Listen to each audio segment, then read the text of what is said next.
Patterson Foundation strengthens people, organizations, and communities by focusing on issues that address mutual aspirations, foster wide participation, and encourage learning and sharing. Each day, each one of us goes beyond the blog. Join the journey. Okay, we're live. All right, Jessica, thank you so much for being here. Welcome to the podcast from both sides of the check. It's a Patterson Foundation podcast where we talk with people who have been both on the nonprofit and funder sides to better understand the philanthropic sector and how to drive impact together. So thank you so much for being here, Jessica. Oh, it's wonderful to be here, and thank you for having me. Awesome. Well, let's just start by you just telling me a little bit about your current role and what does that job look like and what does success look like in your current role? Oh, wow. That's a really big question. I am the CEO for United Way Suncoast. We cover 5 counties here in West Central Florida, including Hillsborough, Pinellas, Manatee, Sarasota, and DeSoto counties. We have been serving this area for 100 years. We're celebrating our centennial this year. Wow, congratulations. Thank you. Not a lot of organizations can say that they've lived to be 100, and I'm so proud to say that we have. And we also serve when we think about the size of our region, we serve the largest population in the state of Florida when it comes to United Ways. There are 28 United Ways in the state of Florida. And success to me looks like anything that we do, and this is what we do every single day, is invested in lifting up and supporting our ALICE families. So that's asset limited, income constrained, employed. These are families who are hardworking but not earning enough to be able to afford a basic household budget. So everything that we do every day is to help these families rise and to help them have the economic mobility, the education for their children, and the supports necessary to have sustainable and successful lives. And to me, that is what success is, when our community comes together to tackle issues that our ALICE families face. That's at the essence of United Way. Amazing. Well, thank you for the work that you do. Thank you. So this podcast is really focusing in on what is it like to actually operate and work in the sector. Mm-hmm. Could you talk a little bit about what your day-to-day sort of looks like, and when you zoom out at the end of the year or your board looks at what you do at the end of the year, how do they think about success for Jessica in your role leading the organization? Sure, that's a great question. It's perfect timing because our fiscal year ends next week. So we're in the midst of all of our end of year activities. So United Way is that convener, that leader, that partner in community. So true to our name, we never do anything just by ourselves. It's always in partnership with others. So United Way partners and funds more than 200 organizations in the community across the region. And what we're trying to measure and how we're measuring our success and our impact is, how many ALICE families, how many families are we supporting and reaching? What kinds of services are being provided to them? And how are we moving the needle? So when we say we're moving the needle, like how are we moving the needle in workforce development and job placement? How are we moving the needle in grade level reading? How are we moving the needle in kindergarten readiness? How are we moving the needle in and helping families minimize disruptions based on, just unfortunate circumstances that may come up in life as it always does for all of us. So we look at it from the individual lens, but then we also, so at the very micro, level, but then we also look at it at the macro level. So looking across the region, so looking at trends by county, and how we're impacting things in each of our communities, different communities, because they're all very different. And how are we pulling our partners together to do that? So one other important measure, I think, for us too is when we look at our nonprofit partners and we're making, United Way is making investments in their work, aligned in 3 particular areas: early learning, youth success, and economic mobility.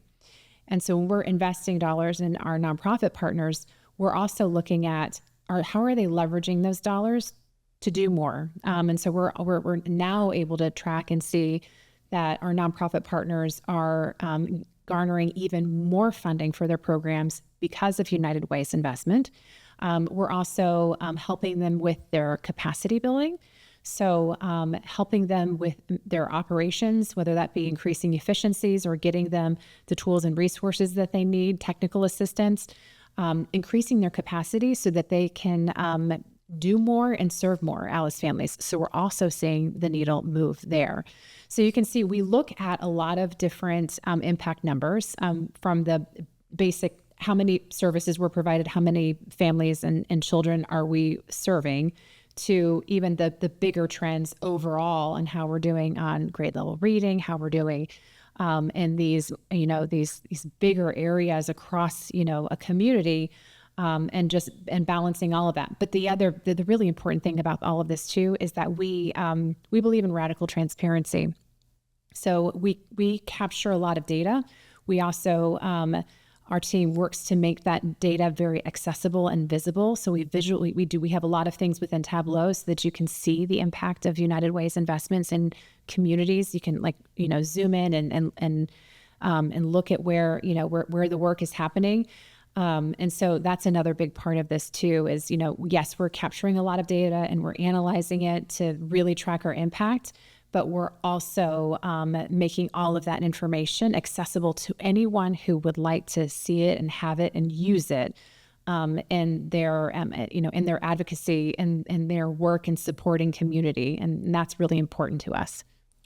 Okay. So you're We do a lot. You're pretty bored. Yes. Wow. Thank you for sharing that with me.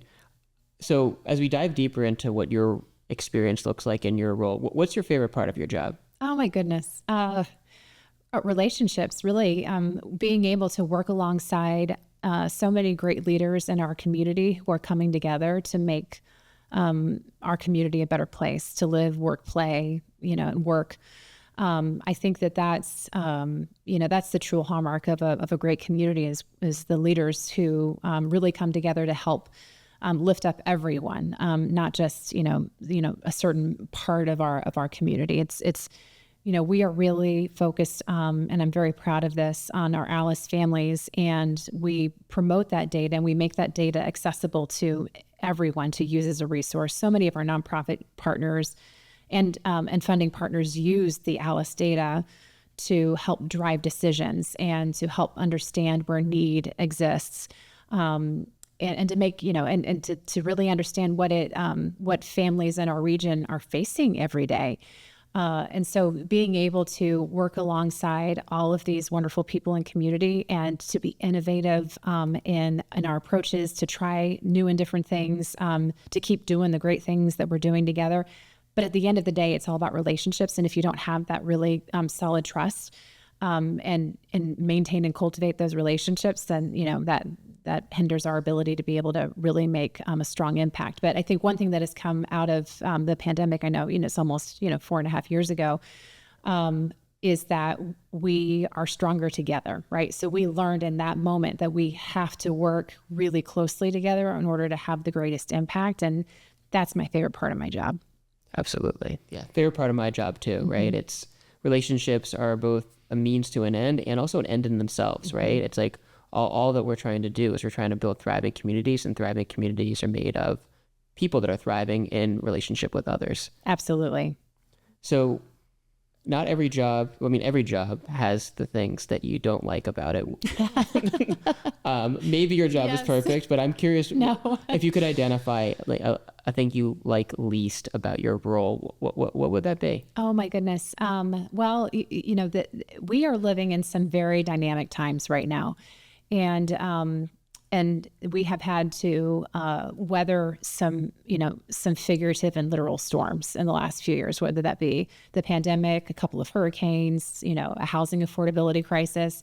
And all of that is, there's some fatigue on my team. So I understand, that fatigue of maintaining current work, plus also responding to emerging needs and things that are happening that disrupt that work. That's hard. And then the dynamic workplace. We're a small organization, but maybe a little larger in terms of a nonprofit organization or a funder.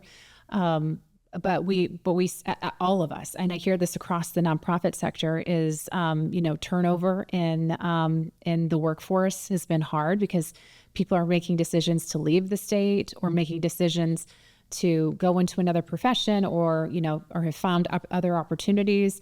And so that has also been, that's been a really difficult part of our job. I'm starting to see that stabilize in our organization, but the last couple of years has been pretty tough in that regard. So those are two hard things. And then it's also it's amazing to me that even today that there's still clearly a very strong call to action that we must continue to drive forward about caring for others in our community, and the importance of investing in philanthropy, and philanthropy being a partner at the table, not the end all be all and saving everything. In order to be able to tackle our community's biggest challenges, we have to bring all sectors of our community together and work in concert to tackle them. If we don't have that, we're not going, just as we talked about, we're not going to be successful. And so that's been challenging sometimes in our current environment, where there's maybe a lot of conflicting approaches or priorities. But at the end of the day, if not everybody in our community has the tools and resources and the support that they need to thrive, our community isn't going to reach its full potential either. And so we have to just really work hard to bring everybody together. Absolutely. Well, let's drill down specifically into the philanthropic sector. And let's start by, if you could just share a little bit about what your trajectory's been to your current role. Because I asked you to come on this podcast because you've been in different roles within the sector. So if you could talk a little bit about that, just to kind of frame the next questions. Absolutely. So I think I'm finally reaching the tipping point of close to the same amount of time in the nonprofit sector as I was in the for-profit sector. But for nearly 15 years, I worked in the for-profit sector, mostly in marketing and communications, and much of that time at Raymond James Financial. Loved that job. I love that organization. They are a key partner in our work today. I'm grateful for them. But those business skills were, when I made the decision to transition to the nonprofit sector, I did it for very idealistic reasons. I had young children at home, and I thought I could have, you're going to laugh. I thought I could have better work-life balance by working at a nonprofit. I quickly realized that it was not my job. It was my prioritization of my time. And certainly working at a nonprofit is not something that equals work-life balance. There's a lot, our work is never ending, and it's 24/7. But I did make the transition to the nonprofit sector, and in 2011, and I've never looked back. And it's been the best decision I ever made in my career, because it's so exciting to me and so fulfilling to be able to take my business skills and to put them to work in a nonprofit. Nonprofit organization, that's a tax status. We are a business at the end of the day, and we're a business with a really important mission. And I'm really, it's been an exciting and an incredibly fulfilling journey to be able to use those skills and bring innovation and that, the strength of brand and communications and operations to my work. And so I did start out in the service side of things. So at a social and emotional learning focused nonprofit, then I went to Girl Scouts and did leadership development for girls, the most fun job in the entire world, where we were a United Way partner. So I was a funded agency from United Way, and then became the CEO of United Way Suncoast almost 5 years ago. And so this has been the first role in the nonprofit sector that I've had that has been both, providing services. We're a funder, but we're also a partner, and we do have some programs that our team, leads on. So we serve in a dual role in that regard. And it's been a transformational experience.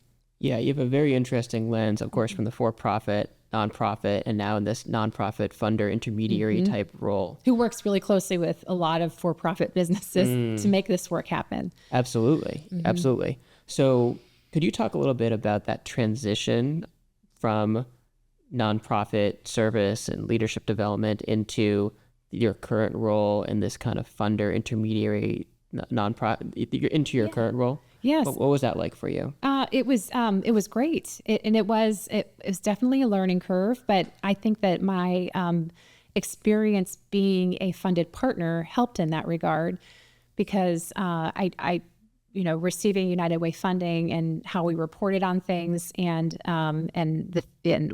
things that we needed, right, in our organization. So having that lens of like understanding what nonprofits need and how we can be better supported of them is something that I've been able to do with my team at United Way, but then also bringing in those business skills as well. So really focusing on data and strategy and making sure that those are informing our decisions and that we're sharing all of these resources abundantly with our partners. So some really concrete things that we've done is really ramped up our data and made that very accessible to our partners to be able to use as a resource. The capacity building of the social service of the nonprofit partners, that's another a big piece that we've really elevated in the last few years. We're starting to we just launched some new innovation grants called our ACE grants. And these are smaller grants outside of our annual, our traditional investment cycle that are available, and they're open throughout the year for nonprofits to apply to when they need, training, capacity building, technology, that something that is maybe hard to get grant funding for, but is a rock or a barrier to maybe breaking through or helping them really, expand or improve an efficiency or do something. Enhance something within their organization. I'm excited about that. So really, this transition has been an exciting one. It's been hard because I kind of feel like I'm building a plane while I'm flying it, right? Because we've had to keep our annual work going, all of those investments that we make on an annual basis, keep that work going while building up these other programs and resources, and then respond to all of these hurricanes and the pandemic and all of that. That's been a lot to manage all at once, but our team has done it brilliantly, and we're a stronger organization because of it. Yeah, and a core thesis of this podcast is really the value of having experiences on both sides of the check. Yes. And it sounds like that's something that you're really tapping into, is that having been a United Way partner when working with Girl Scouts, that's really informed how you're approaching this work, and also bringing in other elements of your perspective and experience and things that you're continuously learning. 100%. Yes. So that's great to hear. I'm curious, what do you wish nonprofit leaders knew about your role that they may not currently know? Oh, goodness.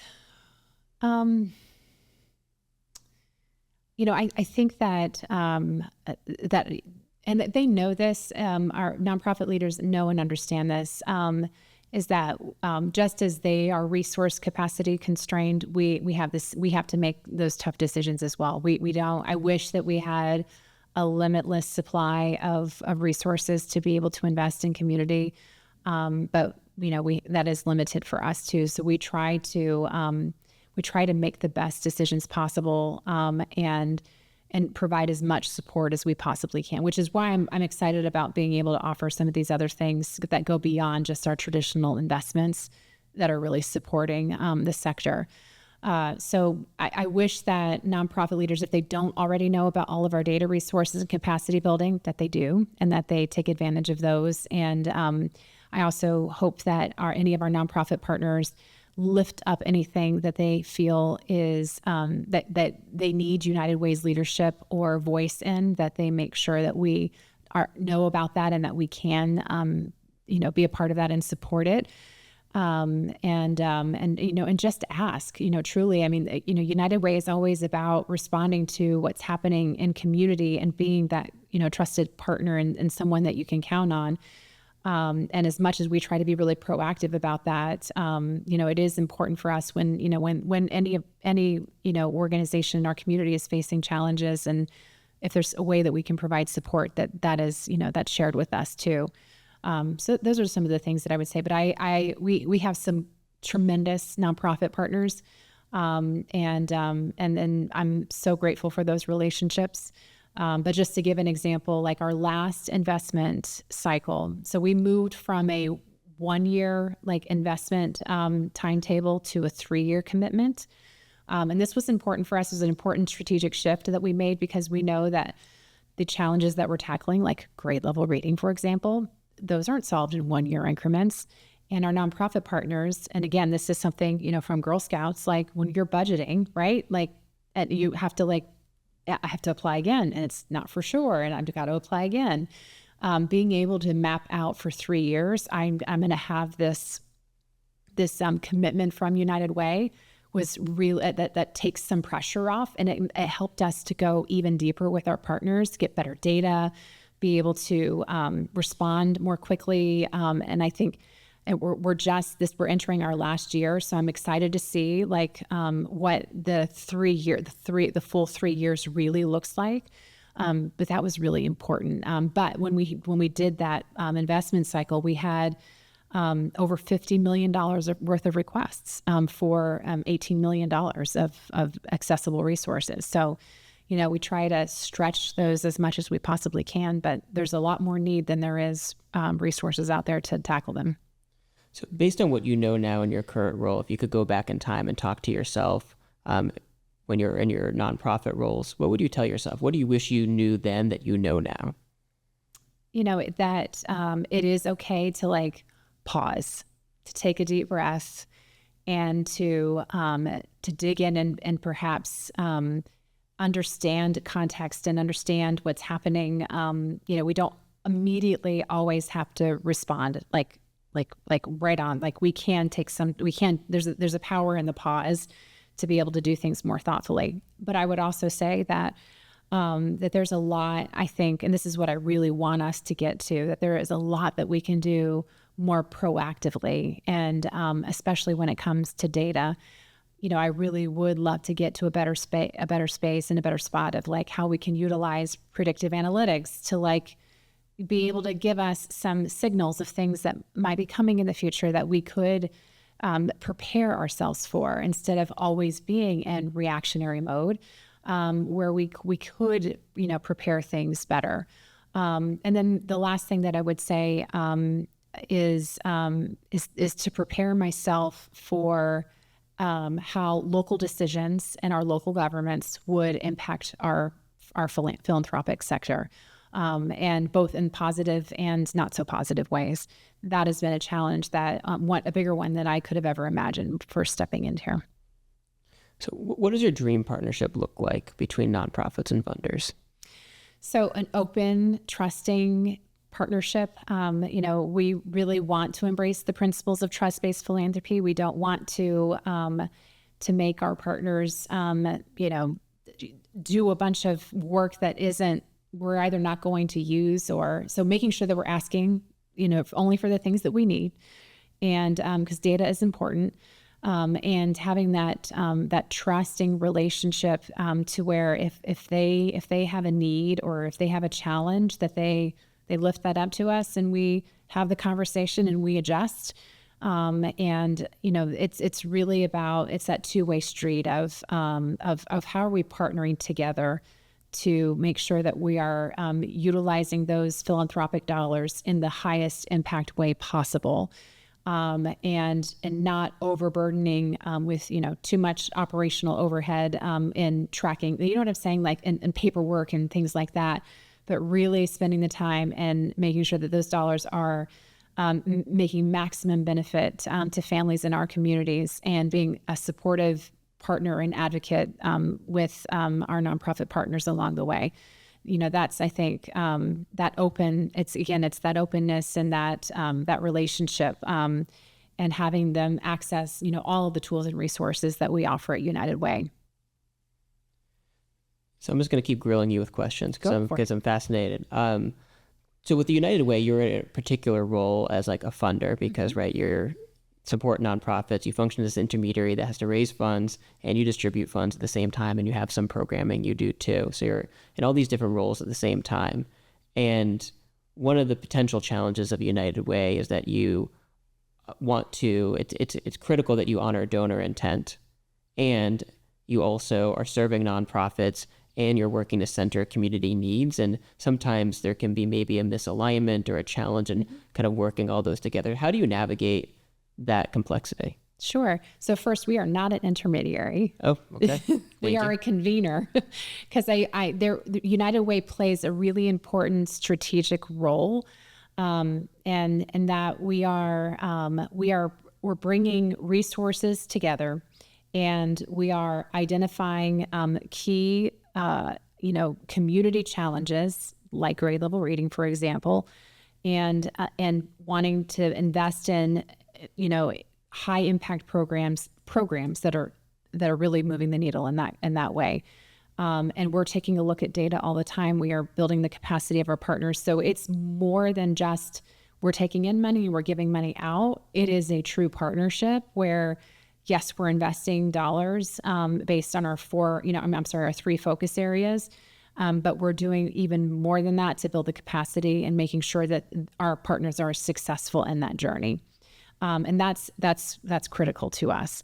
So getting back to, remind me again where we are on with the question as far as connecting again. Sorry. Yeah. So if you're a convener, not an intermediary. Yes. And navigating maybe the complexity, maybe it's not of the alignment. Donors, community, nonprofits, and whether or not there's competing interests or not, or just how do you navigate those complexity of people that are involved in moving towards the objectives you have? So clarity is everything, right? So being really clear at the onset of any relationship, here are our objectives and here are the things that we're focusing on. And are you aligned with this? Do you want to invest in this? And are you aligned with this? And here are the outcomes that we're seeking and making sure. So that alignment, so starting off at the beginning of the relationship with clarity around here's how we're, specifically how we're going to partner together. That's really where that comes from. And we get great feedback. So, from our donors, we have a wonderful community impact committee who helps us take a look at what's happening in community and making sure that our investment aims and objectives are aligned with what's happening in community. So when we say we focus in 3 particular areas, what happens in Sarasota, Manatee, Hillsborough, DeSoto, it is all very specifically individualized to those community needs, because not every community is the same. And so we have to make sure that we are agile enough to be able to be flexible to that, and making sure that the programs and the partners that we're investing in and bringing together to the table are the ones that are going to be, help us have the greatest impact. And our community impact committee, our volunteers help us make those decisions. So it really is about clarity and alignment. And we start off the relationship with that, and we learn and grow together, and we adapt if necessary. And we just have clear expectations. Awesome. Well, we only have a couple minutes left. So just as a closing question, is there anything else that you want to make sure that you highlight today, whether it's about your role, your work, relationship between nonprofits and funders, kind of working through this dynamic, anything else you'd want to share? So, I talk a lot about with United Way, because it is, your point about the intermediary, we get that all the time. People because United Way has been around for over 100 years, but in our region, for 100 years now. And we were very much an organization decades ago that was, we raised dollars and we gave them out to the same organizations every year in and year out. We moved to a collective impact model a little over 10 years ago. And we have these focus areas. So we're being much more focused in our approach and the way that we are working in community and working alongside our partners. We just actually completed a project to calculate our social return on investment. So for every $1 you give to United Way, we're just wrapping this up and we're going to launch it soon. We've independent organization has audited our work, and so we now can demonstrate that it's more than $1. For every $1 you give to United Way, the impact that it has on community. So we want our donors to see, and those who invest in our work to see that their impact. It's broken out by our focus areas as well. the impact that they're having in community. So, United Way is important in that we do bring everyone together. And that is an important role, that convener role, because not a lot of organizations have the capacity to be able to do that. And augment that with, and stepping alongside, that puzzle piece of matching programs together to really making sure that we are comprehensively serving a community in these particular areas is a really unique vantage point and an important one. And I'm really proud of the work that United Way does. I'm incredibly proud of our team members and all the work that they do, and our partners. This region is awesome, and these communities are awesome. And there's some incredible funding partners who do great work in community, and that we partner, thought leadership.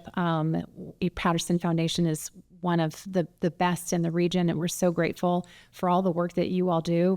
And so it's just, I just appreciate that, United Way truly does live up to its name and doing things united. And that is something that we will never waver from. And even more, really try to invest and elevate. And I think that's really important, especially in today's world. Amazing. Well, thank you so much, Jessica. Really appreciate you being here, and thank you for the good work you do throughout your 5 counties. Thank you for having me. Listeners, thanks for joining us beyond the blog.